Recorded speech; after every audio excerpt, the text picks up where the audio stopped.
सबरी माता बड़ी महाभागवत, इनके प्रसंग को भक्तमाल जी में वर्णन किया कि ये जब ब्याह के योग्य हुई तो चूंकि सबर जाति से प्रकट हुई इसलिए इनको संबोधन में सबरी कहा गया। इनका ब्याह जब तय हुआ, ब्याह की उत्सव की तिथि आई तो सैकड़ों हजारों की संख्या में वन्य पशु लाए गए थे वध करने के लिए, क्योंकि स्वागत वन में रहने वाले इन लोग मांस का ही, खरगोश, हिरन, कुछ बड़े बड़े पक्षी आदि ऐसे सब बंधे हुए थे। सबरी जी ने पूछा घर वालों से कि ये इनका वध करके इनके मांस से स्वागत करेंगे बरातियों का। बहुत रोना आया सबरी जी को। मेरे ब्याह के कारण हजारों पशुओं की, पक्षियों की हत्या होगी, मतलब मैं इसका कारण बनूंगी। शाम हुई, जब रात्रि हुई उन सब पशुओं को मुक्त कर दिया, दुलार कर, जाओ, जीवन में मैं कभी ब्याह ही नहीं करूंगी। अगर मेरे ब्याह के समय इतने पशुओं की हत्या होगी, पक्षियों की, मैं जीवन में कभी ब्याह नहीं करूंगी। सब पशु पक्षियों को छोड़ दिया। जो ही उन पशु पक्षियों के बंधन काट रही थी वो रस्सियां, वो ऐसी कृपा दृष्टि से देख रहे थे मानो वो कह रहे थे तुम मेरा बंधन काट दिया तो जाओ, मैं तुम्हारा बंधन मुक्त करने के लिए भगवान से प्रार्थना करता हूं कि अब तुम्हें कोई कर्म बंधन, जन्म मृत्यु का बंधन न प्राप्त हो। तुमने हमारी रक्षा की, भगवान तुम्हारी सदा रक्षा करें, तुम्हारे कर्म बंधन कट जाएं क्योंकि हमारे बंधन काट दिए।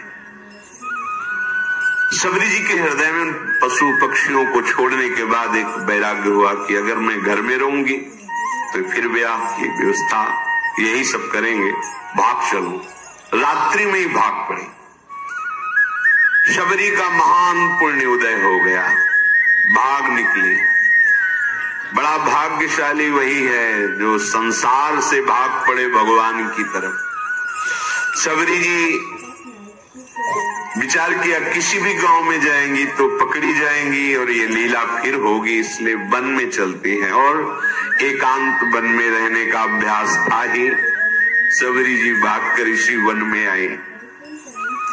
अब यहां विचार किया कि वन में भगवान की अगर भजन वृत्ति प्राप्त करनी है तो संतों की कृपा होनी चाहिए, और एक तो स्त्री शरीर, फिर जंगली वास रहा है, सबर कुल में जन्म हुआ है, भला मुझ भीलनी को कौन स्वीकार करेगा, और बिना संत सेवा के भगवंत कृपा होती नहीं, तो छुप के संत सेवा करें। ये महामहिम बात। वो हृदय में दैन्यता थी कि मैं अधम शरीर है, कोई संत सेवा स्वीकार करेगा नहीं, और सेवा किए बिना भगवत कृपा मिलती नहीं है। इसलिए वो रात के आखिरी पहर में उठते हैं और देखा कि सेवा के लिए जब ऋषि हवन करते हैं तो उनको लकड़ियों की आवश्यकता होती है, रसोई अमनिया करते हैं तो लकड़ियों की, तो दिन में लकड़ियां चुपचाप जंगल से बिनती और रात में छोटे छोटे गट्ठर करके ऋषियों के आश्रम में रख आती, और जहां से ऋषि सरोवर में आकर स्नान करते वो मार्ग सोनी लगा देती, कंकड़ कांटे आदि बीन कर अलग कर देती। अब सब ऋषियों को लगा कोई संतों को सुख देने वाला कौन है जो ऐसी सेवा करता है। प्रातः काल सरोवर में आने जाने वाले को एकदम स्वच्छ मार्ग, एकदम कौन है ऐसा करता है। सब ऋषि प्रातः काल जब स्नान करने जाते तो सोचते, पर वो तो रात्रि में सेवा करके चली जाती एकांत में, ये कौन ऐसा है जो बड़ा भारी सुख प्रदान कर रहा है। देखो भगवान की कृपा से सेवा में रुचि होती है। सबरी जी ऐसे संत सेवा करने लगी। अब मन में उनके बहुत दैन्यता थी कि अगर किसी की दृष्टि पड़ गई तब तो उनको बड़ा दुख होगा कि अधम और ऐसा उसके हाथ की लकड़ी बीनी हुई है। बहुत उनके हृदय में ये बड़ी कृपा, ये जो अहंकार भरा होता है, मैं अमुक श्रेष्ठ कुल का, मैं ये मैं भगवान को पसंद नहीं। मतंग जी ने विचार किया कि ये कौन है जो आकर के हमारे चोरी कर रहा है। चोरी का तात्पर्य होता है भजन चुराना। ये आप साधारण न समझे, जैसे संत सेवा आप 2 फूल भी ऐसे डाले ना, ये फ्री नहीं, इसका हिसाब होता है। आप ऐसे किए ना, इसका भी हिसाब है, बहुत हिसाब है। किसके लिए कर रहे हो, किस निमित्त से कर रहे हो, वो सर्वदर्शी प्रभु देख रहा है। मतंग जी बड़े असंग महात्मा थे, पर बहुत ही हृदय में भगवान के प्रति प्रेम था। अन्य महात्मा जन भी विराजमान थे, पर तप, व्रति, नियम, संयम, मतंग जी के हृदय में भगवत प्रेम का विशेष प्रभाव था। मतंग ऋषि जी के मन में एक दिन बहुत दृढ़ निश्चय हुआ, ये कौन चोर है जो सेवा करके भी छुप जाता है, और हम सब ऋषियों का भजन आनंद। क्योंकि कोई भी सेवा करता है वो तुम्हारे भजन को लेता है, फिर ही नहीं है, बात समझना। ऐसा ना समझो कि आप जो पहन रहे, खा रहे, पी रहे, देख रहे, सुन रहे, सारा हिसाब है, इसलिए विरक्त को रात दिन भजन करना है। हम जिसकी रोटी खाते हैं उसको भी भजन देते हैं, जो प्रणाम करता है उसको भी भजन देना है। और वैसे ही सबका सर्व मंगल करने का स्वरूप होता है संत महापुरुषों का। मतंग ऋषि बड़े ही मतंग थे प्रभु के अनुराग में, परम विरक्त, भक्ति रसानंद से परिपूर्ण। रोज अपने आश्रम में देखते कि दोना में फूल रखा हुआ है, लकड़ी, सेवा के लिए मार्ग पूरा साफ। ये कौन है रोज सेवा कर रहा है? अपने शिष्यों से कहा, सुन, रात भर जगो, रोज सेवा पहुंचाता। कौन है ऐसा जो चुपके से सेवा कर रहा है? एक बार दर्शन करना चाहते हैं।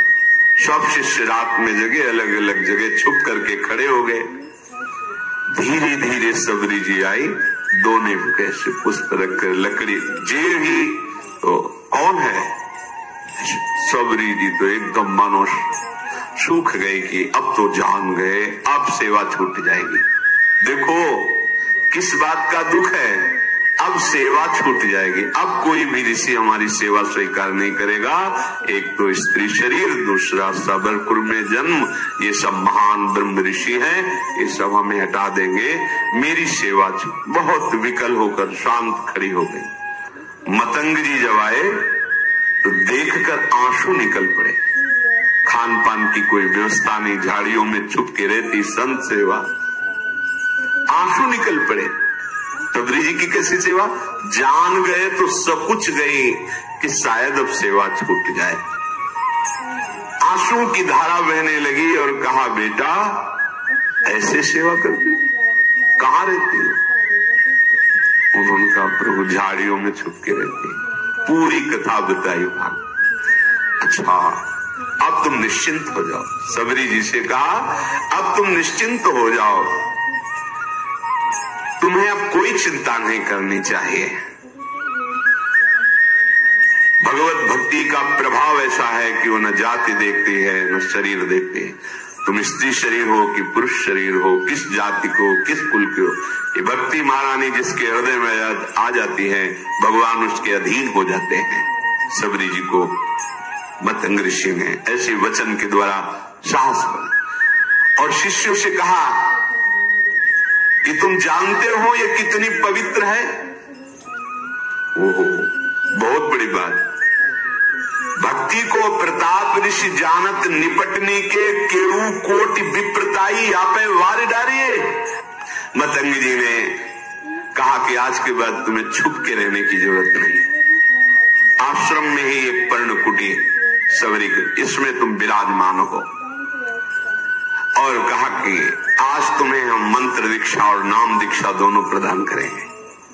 मांगा नहीं, सच्चे शिष्य को मांगने की जरूरत नहीं होती, अपने आप गुरु विधान कर देते हैं।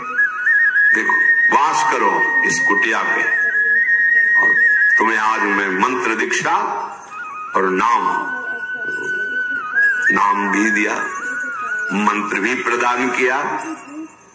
ये जब पूरे वन में बात फैली कि स्त्री जाति और ऐसा और मंत्र दे दिया, और पास में कुटिया में तो सब विरोध मतंग जी का करने लगे कि ऐसी जाति की ऐसे नहीं करना चाहिए, ब्रह्म ऋषि हो ऐसा वैसा। मतंग जी की वो अवहेलनात्मक बातें, निंदात्मक बातें कर मतंग जी की प्रसन्न हुए कि जिसको अपने ब्राह्मणत्व का अभिमान है, तपस्या का अभिमान है, जितेंद्रियता का अभिमान है, भगवान को अच्छा नहीं लगता है। ये करना चाहिए पर अभिमान नहीं करना चाहिए। दिनों दिन शबरी का अनुराग गुरुदेव के चरणों में बढ़ रहा, क्योंकि कोई ने आश्रय नहीं दिया, कहीं कोई आश्रय देने वाला नहीं, सब जगह दूर दूर। गुरुदेव ने नाम मंत्र तो गुरुदेव के चरणों में अपार प्रेम शबरी जी का। एक दिन आकाशवाणी हुई मतंग जी के लिए कि आपने जो शबरी को स्वीकार किया, इससे भगवान बहुत प्रसन्न हुए हैं। भगवान की प्रसन्नता का हेतु है कि अभी विमान आने वाला है और आप सीधे भगवान के धाम को जाएंगे। उसी समय विमान उतरा, मतंग ऋषि भगवान के धाम जाने को उत्सुक है, भगवान का साक्षात्कार होगा, भगवान के समीप रहने को मिलेगा। शबरी जी रो पड़ी, गुरुदेव आपकी सिवा तो इस वन में कोई मुझे नहीं चाहता, अगर आप चले गए तो भगवान हमारे तो प्राण ही चले गए। तो जो गुरुदेव ने बात कही बहुत जोर, गुरुदेव ने कहा आज तक मैंने तपस्या और मंत्र जाप, संयम नियम साधना, उन सब के प्रभाव से भगवान के धाम की प्राप्ति का अवसर आया, लेकिन वो स्वयं धामी चलकर तुम्हारे यहां आएगा और तुम्हें दर्शन देगा। तुम चिंता मत करो बेटा, हम तो जा रहे हैं चलकर भगवान के धाम, लेकिन स्वयं धामी आएगा और यहां तुम्हें दर्शन देगा, निश्चिंत होकर के रहो। गुरुजी विमान पर बैठकर परम धाम गए, पर गुरु का वियोग असहनीय। कोई बड़े भाग्यशाली होते हैं जिनको संत या गुरुदेव से प्रेम होता है। कौन प्रेम करता है? कोई गुरु प्रेमी बिरला ही कोई होता है, बिरला है। ऐसा गुरुदेव का वियोग कि अब जिया नहीं जा रहा। पर शबरी प्राण इसलिए नहीं त्याग रही कि गुरुदेव ने कहा है भगवान स्वयं आएंगे और दर्शन देंगे, बस इस आशा से जीवन रख रही। अब इतनी शिथिलता थी कि जो नित्य सेवा वो छोड़ नहीं सकती थी। वियोग में शिथिलता के कारण जब ऋषि स्नान करने जा रहे थे उसी समय वो सोहनी लगा रही थी। तो जो ऋषि स्नान करने जा रहे थे, कोई सोहनी से छिटक कर कंकड़ उनके चरणों में छू गया होगा, बहुत डांट। वैसे ही गुरु वियोग से दुखी थी और ये बहुत बड़ा अपराध है। ये लोग जानते नहीं जो अहंकार में होते हैं, मैं तपस्वी हूं, मैं इस कुल का हूं, मैं उस कुल का। अरे सब मायाकृत है। सच्चिदानंद प्रभु की भक्ति जो कर रहा है उसकी चरण रज लो, चरणामृत लो। भगवान के अनुरागी जनों के प्रति ऐसा अनुराग, ऐसी भक्ति, ये बहुत धोखा हो जाता है, बहुत धोखा हो जाता है। ये ऐसा भारी अपराध है कि सिर्फ भक्त से ही क्षमा हो सकता है, भगवान भी क्षमा नहीं कर सकते। अब वो पुनः स्नान करने जे भी गए तो उसमें कीड़े पड़ गए सरोवर के जल में। शबरी जी को इतना धिक्कारा, तुझे दिखाई नहीं दे रहा, मैं आ रहा हूं, मुझे तेरे झाड़ू से कंकड़ छू गया। शबरी जी तो भाग पड़ी, एकांत में जाकर रोने लगी। वैसे ही गुरु वियोग से दुखी थी, इसीलिए विलंब हो गया था, नहीं तो रात में ही वो सोने लगाती थी। शबरी जी के हृदय को भारी दुख कि जो हमारे वचनों के द्वारा समझाते थे, जो हमें चरणों का आश्रय, वो तो अंतर ध्यान अब यही है। ये महात्माओं को दुख पहुंचा, क्या करूं, गुरु ने आज्ञा की, नहीं तो अभी शरीर को छोड़ देती। ये दुख भारी अपराध हो गया। उनको क्या कहा, अब आगी और रुधिरवत रक्तवत हो गया जल और कीड़े, दुर्गंध आने लगी जल से तत्काल। तो उन्होंने मन में सोचा कि शबरी के कंकड़ स्पर्श का प्रभाव देखो कितना, तो उसका प्रभाव कि जल भी अपवित्र हो। जब बुद्धि उल्टी होती ना तो उल्टा ही चिंतन होता है। हृदय में सबरी जी गुरुदेव प्रदत्त नाम का मंत्र का जप कर रहे हैं। रोज तड़के उठकर मार्ग बुहारना और रोज पुष्प की पंखुड़ियां ऐसे पावड़े बिछाना, सुंदर निर्मल जल भर के रखना और सुंदर फल रखना कि गुरुदेव ने कहा भगवान आएंगे, पक्का भगवान आएंगे। रात दिन गुरुदेव प्रदत्त नाम मंत्र का चिंतन, गुरुदेव ने कहा है भगवान आएंगे, इसका दृढ़ विश्वास। अब क्या भगवान के स्वागत में तो जंगल में यही है। तो सुंदर सुंदर बेर के जो वृक्ष थे उनसे ऐसे बेर लेती, पहले चखती, चखने के बाद वहां मीठे है तो उस बेर तो झूठे तो हो ही गए ना। चखने के बाद हाथ थोड़ी प्रक्षालन, जंगल है ये थोड़ी क्या कहा कि हाथ में कमंडल धोना। ऐसा नहीं कि खा खा के बेर रखती थी, उस वृक्ष के मीठे है कि मेरे प्रभु को खट्टे न लगे तो ऐसे देखा, हाँ मीठे, वो फेंक दिए और नए फल लेकर के उनको ऐसे रखते। इसीलिए कहा गया है कि झूठे बेर। वैसे भी शास्त्रीय पद्धति में सबसे पहले भगवान को भोग लगा और प्रेम पद्धति में सबसे पहले अपने को पाना है। तो आप पहले पाले तो भोग लगाने लायक नहीं, लेकिन ये प्रेम है, उल्टा मार्ग है। यहाँ ये ज्ञान हमें नहीं था। ऐसा हो ही नहीं सकता कि प्रभु के लिए थाल सजा रहे पहले उससे ले, ऐसा कैसे? कोई पूछता तो उत्तर नहीं। ये तो इसी प्रेम नगरी का एक है, जिसके भी हृदय में जहां भी प्रेम है, ये प्रेम का प्रभाव और स्वभाव है। मानसी गंगा में दंडवती परिक्रमा जब गुरुदेव के साथ लग रही थी गिरिराज महाराज की, तो मानसी गंगा में तो वहां एक सहतूत बेच रहा था, सहतूत तो श्री जी को भोग लगाने के लिए प्रक्षालन किया, बीन बीन के सही रखे। महाराज ने कहा थोड़े लो पाओ, बताओ कैसे? हमको महाराज जी पहले श्री जी को भोग। बोले हमारे यहाँ पहले श्री जी नहीं, पहले तुम पा के बताओ कैसे, खट्टे अधिक खट्टे तो नहीं। और देख लो महाराज बोले जब हम कह रहे थे तुम पाओला, हिम्मत नहीं पड़ रही थी श्री जी के पवा के बिना के पाया। कहा मीठे, बोले जाओ हाथ दो, आचमन करो, अब भोग लगाओ। उस दिन से समझ में आया कि हमारी लाडली जी को पहले हम चखेंगे फिर भोग लगाएंगे कि वो ठीक है कि नहीं है। तो शबरी जी भी ऐसे, ये बेर पेड़ का कहीं खट्टा तो नहीं है, बाकट तो नहीं है, तो उससे पहले चखती और फिर वो बेर दोने में लेके फिर प्रभु के रोज बस पावड़े बिछाए, फल रखे और बैठ गए। सुबह से शाम प्रभु आएंगे। गुरुदेव ने कहा प्रभु बहुत दिन बीत गए पर अश्रद्धा नहीं हुई गुरु वाक्य पे। नहीं, गुरुदेव ने कहा प्रभु आएंगे। मार्ग में जाए रहे लोचन बिछाए को नेत्र लगाए। गुरुदेव ने कहा है भगवान ऐसे ही बहुत दिन बीते मग जोहत, तो आ गए औचक सो मिटे सब शोक। दूर से देखो भगवान आ रहे हैं, छुप गई। अभी तक तो इंतजार कर रही थी, जब देखा भगवान आ रहे तो छुप गई। मैं नीच अधम उनके सामने कैसे जाऊंगी, कैसे उनकी सेवा करूंगी? जो ऋषि कुछ दैन्य थे जिनको सबरी जी की भक्ति प्रिय लगती थी, उनसे भगवान पूछ लिए कि सबरी माता का आश्रम कहाँ है सबरी माता? इतना पूछ के निहाल कर दिया, गए किसी के आश्रम नहीं। और जिनको अहंकार था तो वो सोच रहे थे, सुना तो था ही भगवान वनवास में आ रहे, तो उनको था कि भगवान आएंगे, हमारी दंडवत करेंगे, फिर आसन में हम उनको बैठाल कर स्तुति संस्कृत से करेंगे। वो बैठे ही रहे घर में।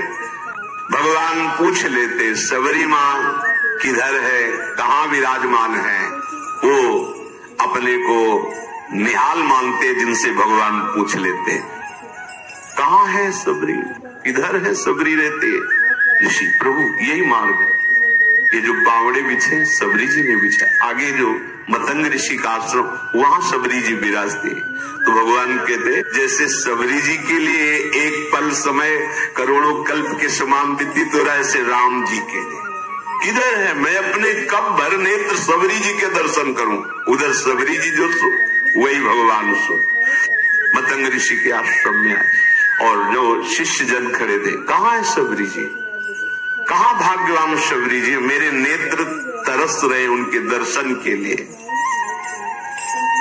सबरी जी ने जब ये वचन सुने तो जो हृदय में संकोच था दूर हुआ, आके साष्टांग दंडवत सबरी जी ने की, प्रणाम करे, दौड़ पड़े। रघुनाथ जी ने जैसे माता को हृदय से लगाया जाता है, ऐसे सबरी माँ को अपने नेत्रों से, अश्रु से सबरी को, हमारे भगवान का स्वभाव जो जान गया, भगवान शिव कहते हैं उमा राम स्वभाव जेहि जाना, ताय भजन तज भावना। करुणा समुद्र है।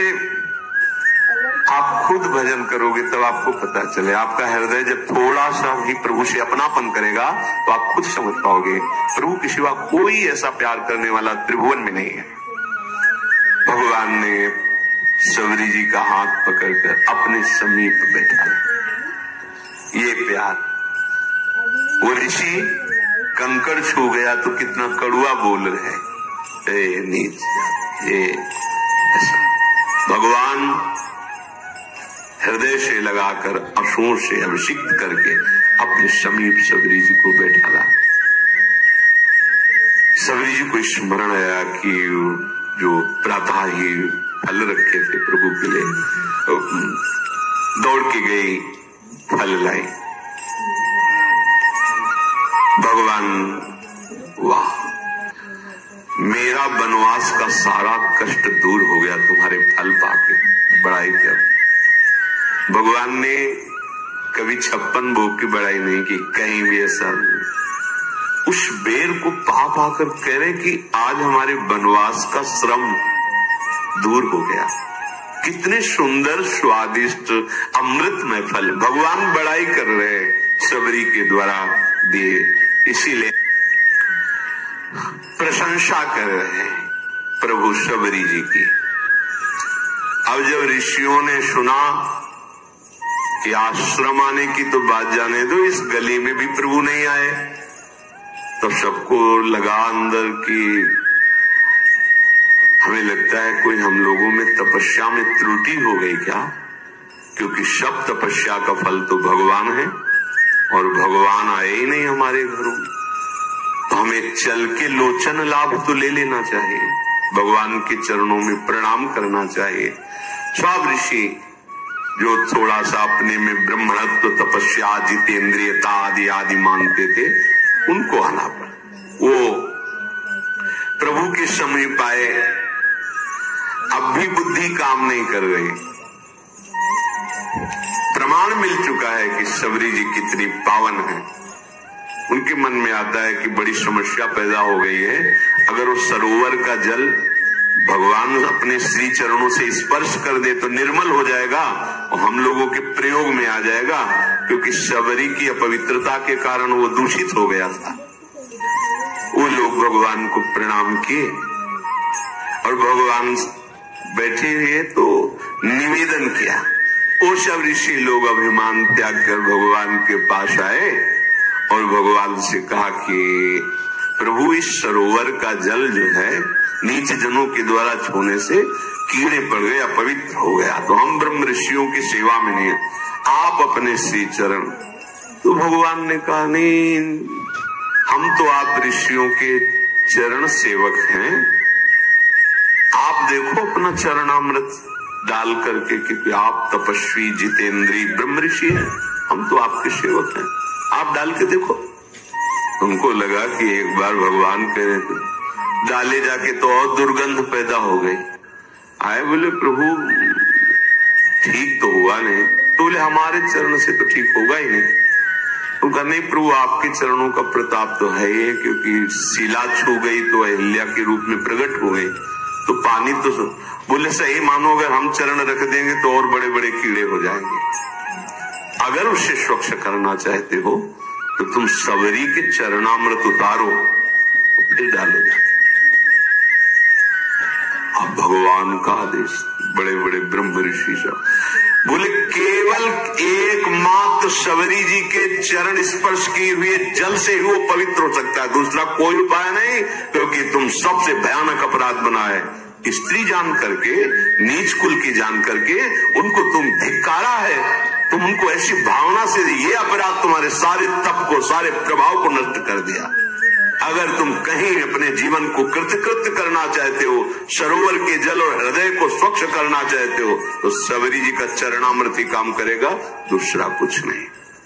अब भगवान की आज्ञा, ईश आज्ञा तो सबको शिरोधार्य है। सबने जेव ही सबरी जी बड़ी प्रार्थना, दैन्यता, जेव ही चरण स्पर्श हुआ, निर्मल स्वच्छ और अमृत जैसा जल हो गया। तब भगवान ने सबरी जी की स्तुति की, जो नौधा भक्ति पीछे गाई गई थी, वो भगवान सबरी जी को नहीं सुना रहे, उन्हीं ऋषियों को बता रहे कि ये पूरी की पूरी भक्ति हमारी माता सबरी जी में विराजमान है। जाति पाति कुल धर्म बड़ाई धन वैभव कुटुंब गुण चतुरता, मैं इन सब से नहीं रीझता।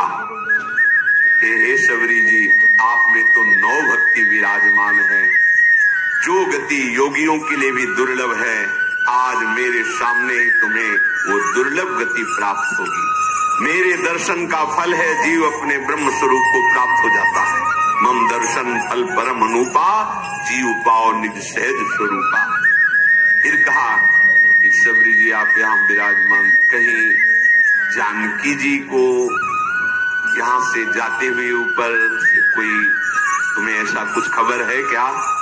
सबरी जी ने कहा, प्रभु पास में पंपा नामक सरोवर है, वहीं सुग्रीव हैं, आप वहां जब जाएंगे तो उनसे मित्रता कीजिएगा, वो सब आपको सूचना दे देंगे।